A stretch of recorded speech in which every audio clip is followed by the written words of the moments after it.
নমস্কার, আপনারা দেখছেন কলকাতা টিভি ডিজিটাল আর আমি আপনাদের সঙ্গে নিমাই পান্ডা। দ্বিতীয় দফা তথা শেষ দফার ভোট শেষ পশ্চিমবঙ্গে।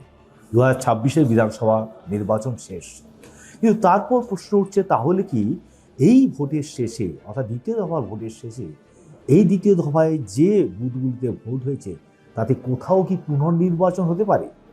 হ্যাঁ, বিশেষ করে এই প্রশ্নটা সামনে আসছে তার কারণ ফলতা, দক্ষিণ চব্বিশ পরগনার ফলতা বিধানসভা কেন্দ্রের দুটি বুথে অভিযোগ উঠেছিল সকাল থেকেই যে সেখানে বিজেপির যে বোতাম রয়েছে তার উপর সেলোটেপ লাগানো রয়েছে। এবং অমিত মালব্য, বিজেপির আইটি সেলের প্রধান, তিনি একটি ভিডিও পোস্ট করেন এবং পুনর্নির্বাচনের দাবি করেন। শুভেন্দু অধিকারী বলেন যে হ্যাঁ, এমন ঘটনা তার কাছে এসেছে, অভিযোগ এসেছে, তবে তিনি প্রার্থীর সঙ্গে কথা বলবেন, সেক্ষেত্রে তারা পুনর্নির্বাচনের দাবি জানাবেন। আবার পানিহাটি, যেখানে অভয়ার মা দাঁড়িয়েছেন বিজেপির প্রার্থী হয়ে, সেখানে বিজেপি একটি বুথে বিজেপির যে ইভিএম মেশিনে যে বোতাম রয়েছে তার উপর কালো দাগ দেওয়া ছিল বলে অভিযোগ উঠেছে। প্রশ্ন হচ্ছে যে নির্বাচন কমিশনের কি নিয়ম রয়েছে এক্ষেত্রে।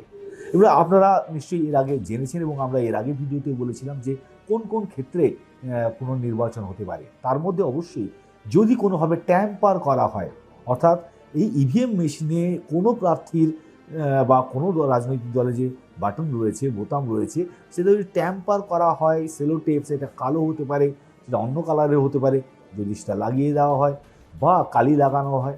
আবার এক্ষেত্রে আবার দ্বিতীয় দফার ভোটে আতর লাগানোরও অভিযোগ উঠেছে। ফলে সব মিলিয়ে পুনর্নির্বাচনের দাবি বিজেপি জানিয়েছে, বিশেষ করে এই তিনটি সিটে। অবশ্য রাজ্যের মুখ্য নির্বাচনী আধিকারিক মনোজ আগরওয়াল, তিনি নির্বাচন চলাকালীনই একটি সাংবাদিকদের সামনে একটি বক্তব্য রাখতে গিয়ে তিনি বলেন যে তার কাছে অভিযোগ এসেছে, তারা তাদের যে সমস্ত ওয়েবকাস্টিং হচ্ছে সেখানে তারা দেখছেন, জেলা শাসক যারা রয়েছেন তারা দেখছেন, পর্যবেক্ষকরা দেখছেন, এবং সর্বোপরি বিডিও বা সেখানকার যারা আধিকারিক রয়েছেন তাদের কাছ থেকে রিপোর্ট চাওয়া হয়েছে। কোথায় হয়েছে, কি হয়েছে সেটা বিষয় নয়, বিষয়টি যদি সত্যি হয় সেক্ষেত্রে সেই বুথগুলিতে পুনর্নির্বাচন হতে পারে। এমনকি যদি একই বিধানসভা এলাকায় একাধিক অনেকগুলি বুথে এ ধরনের ট্যাম্পারিংয়ের অভিযোগ ওঠে এবং সেটা যদি সত্যি প্রমাণিত হয়, সেক্ষেত্রে একটি বিধানসভারও পুনর্নির্বাচন হতে পারে। অবশ্যই সেই বিষয়গুলি নিয়ে রিপোর্ট, মানে এই অভিযোগগুলো নিয়ে রিপোর্ট চেয়ে পাঠিয়েছে নির্বাচন কমিশন।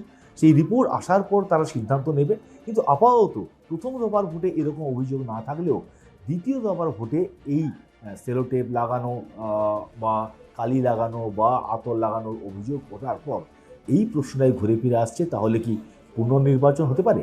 অবশ্যই সেদিকে তাকিয়ে থাকতে হবে, বিশেষ করে নির্বাচন কমিশনের সিদ্ধান্তের দিকে তাকিয়ে থাকতে হবে। আপনারা আরও খবর জানতে চোখ রাখুন কলকাতা টিভি ডিজিটালে, রাত দিন 7 দিন।